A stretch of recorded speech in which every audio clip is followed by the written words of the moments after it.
존중을 받았다는 것을 의미하는 것입니다. 사실 여성들이 자신의 이름을 떳떳이 밝힐 수 있는 그런 시기는 얼마 되지 않았기 때문에 이 바위야말로 신라 여성들의 지위를 가늠할 수 있게 해주는 열쇠인 것입니다. 자, 그럼 실제 신라 사회에 있어서 여성들의 지위는 어떠했는지 살펴보도록 하겠습니다.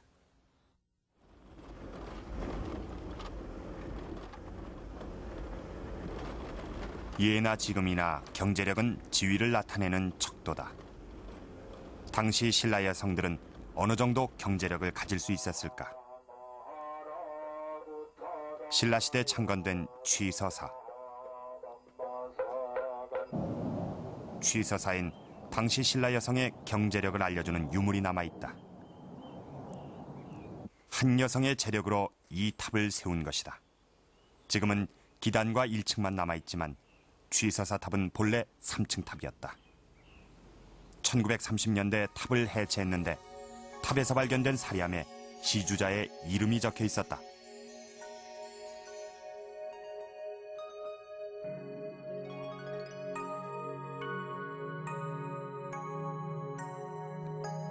(867년) 이찬 김령중의 딸 명단이 봉화 취서사의 불탑을 조성할 때 재산을 시주했다.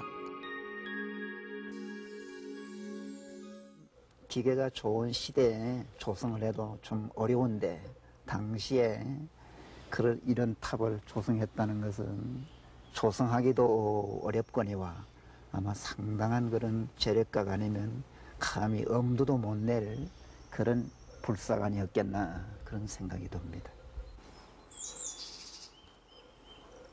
이찬이란 고위 관직자의 딸이긴 했지만 당시 명단에겐 상당한 재산이 있었고 그 재산으로 지금의 사회활동에 해당하는 시주를 한 것으로 보인다. 당시 여성에게 재산이 있었고 그 재산을 본인 스스로 처분한 예는 많이 발견된다. 지금도 빼어난 자태를 자랑하는 가랑사 석탑. 동탑과 서탑이 한 쌍을 이루는 이 탑을 세울 때도 여성의 경제력이 뒷받침됐다는 기록이 남아있다. 가랑사의 두 탑이 천보 17년 창건되었는데 생질과 누나, 누이 동생 이 세 사람의 힘으로 세워졌다. 이렇게 당시 신라에서는 남성과 여성 양쪽 모두가 경제력을 가질 수 있었던 것이다. 상속은 어떻게 이루어졌던 것일까? 직접적인 자료는 없습니다. 그러나 인접시대인 고려시대에 보면은 아들, 딸 구별 없이 균분상속을 했고 또 그 다음 세대인 조선시대도 마찬가지입니다. 그런데 신라시대는 여자들이 많은 재산을 불사에 시주를 했습니다. 시주를 했다는 것은 개인 재산이 있었다는 겁니다. 따라서 신라시대도 아들, 딸 차별 없이 균분상속했다고 봅니다. 이런 상속만으로 경제력이 보장됐던 것일까? 신라시대에 만들어진 이 기와들은 당시 신라 여성의 경제력이 어느 정도였는지 실마리를 제공한다. 신라시대의 기와 중엔 이렇게 삼배 자국이 남아있는 것들이 많다. 이것은 기와를 구울 때 서로 달라붙지 않도록 안쪽에 삼배를 깔고 굽는데 굽고 나면 이렇게 선명하게 자국이 남는 것이다. 기와마다 이런 삼배를 이용했다면 당시 신라에서는 삼배를 대량으로 필요로 했을 것이다. 고대 사회, 삼배를 비롯해 직물을 생산하는 일은 대대로 여성의 몫이었다.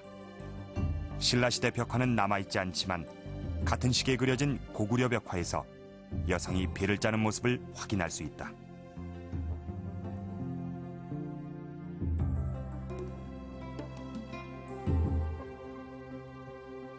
그리고 문헌엔 신라 여성들이 공동으로 직물을 생산했던 기록이 남아있다. 바로 한가위의 유래가 되는 길쌈이다.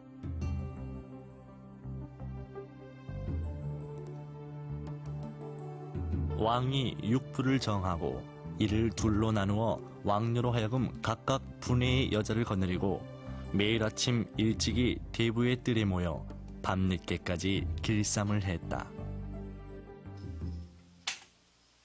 당시 감독관이었던 왕녀의 지휘에 따라서 이른 아침부터 저녁 늦게까지 배를 짠 것으로 보아 길쌈이 일상생활에서 상당히 중요한 부분을 차지했던 것을 알 수 있다. 당시에 길쌈놀이를 했다고 그러는데 그게 요즘 생각하는 그 놀이 차원의 그 길쌈놀이가 아니었다고 생각합니다. 당시에는 견포, 마포 같이 직물류를 세금으로 냈기 때문에 직물은 화폐의 가치가 있었습니다. 그렇기 때문에 직물 생산은 아주 중요한 경제 활동의 하나였습니다. 이렇게 직물을 생산하는 일은 국가의 주력 사업이나 마찬가지였다.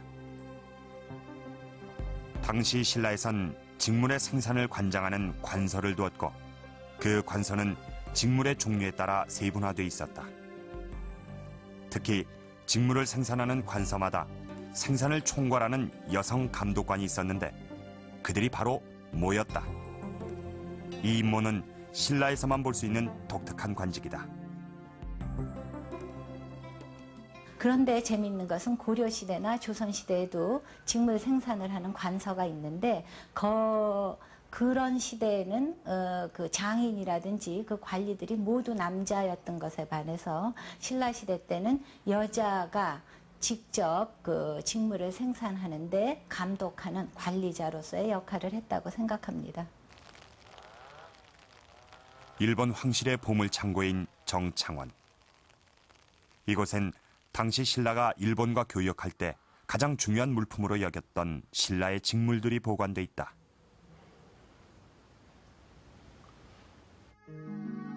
그 중에서 신라에서 수출했던 양탄자가 남아있는데 이 양탄자 끝에 달려있는 꼬리표에는 흥미로운 글자가 새겨져 있다. 자초랑떼. 이 글자는 무엇을 의미하는 것일까? 思想上卓というのは、貴族の家号であり、このような家号を持つ貴族が自ら製造した毛線と日本の絹製品との交換を指示した内容の荷札です。したがってここに記された思想上卓というのは、その毛線製造の主体と考えていいと思います。製造業者と考えていいと思います。この思想上卓という貴族の家号についている上、南という文字の意味ですけれども、韓国古代の資料によりますと、この南という文字はですね、貴族の娘、特に王女、公主を意味する文字の用例として出てまいります。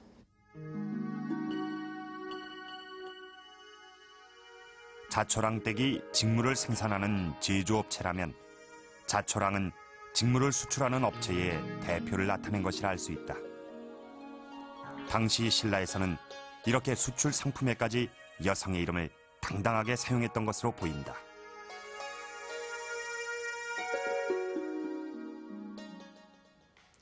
이렇게 신라 사회의 여성들은 집안에만 갇혀있던 그런 여성들이 아니었습니다. 이 노동이나 상속을 통해서 경제적인 기반을 갖추었고 또 이런 경제력을 바탕으로 해서 아주 활발한 사회